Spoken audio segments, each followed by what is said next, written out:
Okay, so demigod of the Matrix. That's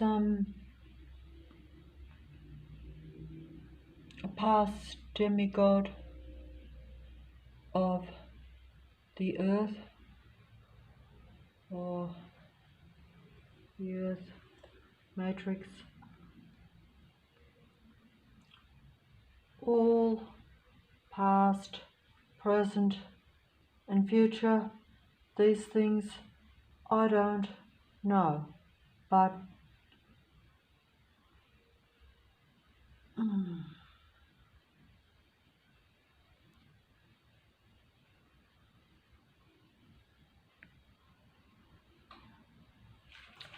oh, see this little booklet was left on the street, so I picked it up. So make of it what you will, 'cause I wouldn't know.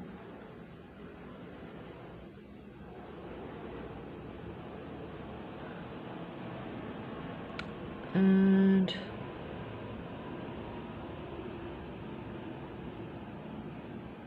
seems to be going in and out of focus, which is pretty much the case for myself and most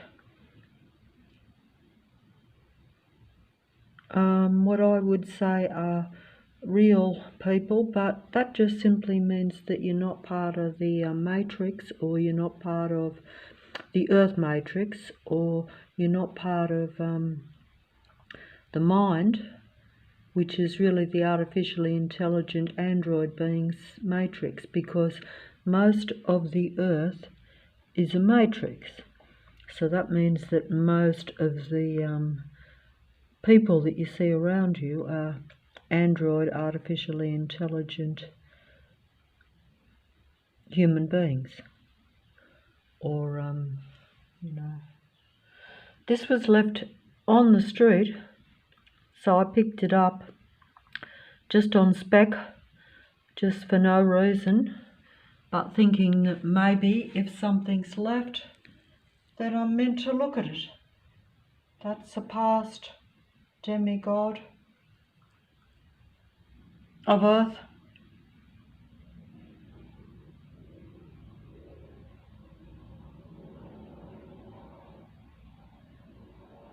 Past demigod of Earth. That's a past demigod of Earth, still present, because they become demigod so-called legends or icons, because some people choose to remember them and hold them in high, or even any sort of remembrance, which is keeping their image alive. Keeping the image alive. Keeping the image alive. Keeping false gods alive, and even some truth alive. But who knows the difference? Who knows the difference? Because I wouldn't know. I wouldn't know.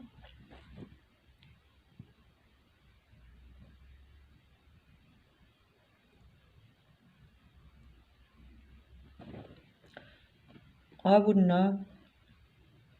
But this was left on the street, so and there we have the I'm just going to show, because I'm trying to show that there is no real natural Earth, and that there's no or very little natural beings or natural human beings. Human simply means in the body of a man or a woman. Most are androgyne bodies, but that just simply means that they're man, woman. Um, and see, we have the demigods. They're false idols in the sense that although the light shines from them, it blinds you from the truth, often. It often blinds you from the truth, and that's just the reflection of the light on the wall. But I'm going to just try to show some false idols. I say they're false idols because anything that you worship outside of yourself probably is a false idol anyway, but these are demigods of the matrix. So they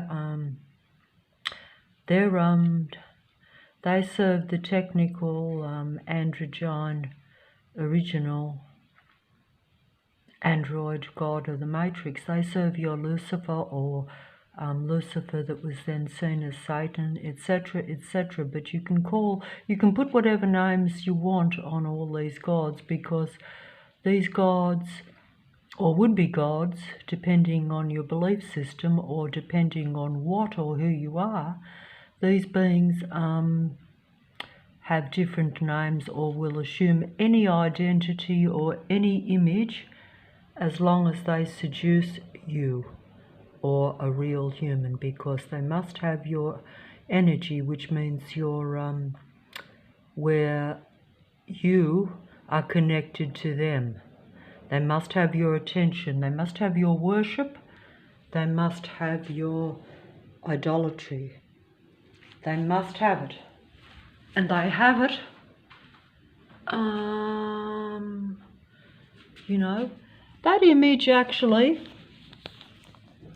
is probably much closer to how this being's mind really worked, or how this poor human being's mind, but not a poor human being, because it's a poor androgyne being.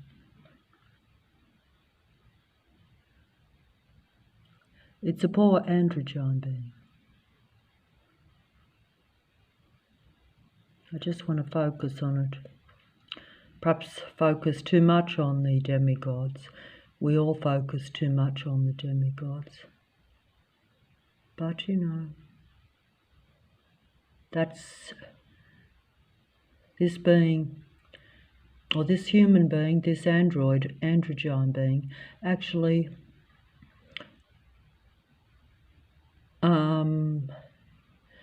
expressed that it wasn't human because it was always in low frequency and vibration, which is a hallmark of a non-human being. No one could see it, I couldn't see it, still refused to acknowledge the truth, still refused to accept the truth. Because most of the time, the movie goddess was smiling and happy, or smiling but not happy, because psychopathic, malignant, narcissistic, paranoid demigods cannot experience happiness or any high vibration. This we're told. This I have learnt from the demigod psychologist, just as this movie goddess often expressed a sad truth about itself. But any rate, and here we have a threesome of three beings. This is called final fatal attraction, or final fatal analysis. Of course, in the movie, things may or may not be fatal, but they still express the possibilities and the situations and scenarios that the Matrix puts human beings in. See, that man got involved with those two ladies, They're all android demigods, of course. They're all actors. Of course, they are movie star actors, but all androgynes are human actors because they don't have the human personality traits, shall we say. I have to try to use words to describe the differences. But I'm sure that you can figure it out. There's a difference between an android and a human being, or artificial intelligence and a human being. Same difference, as they say. But you have the threesome there where you have like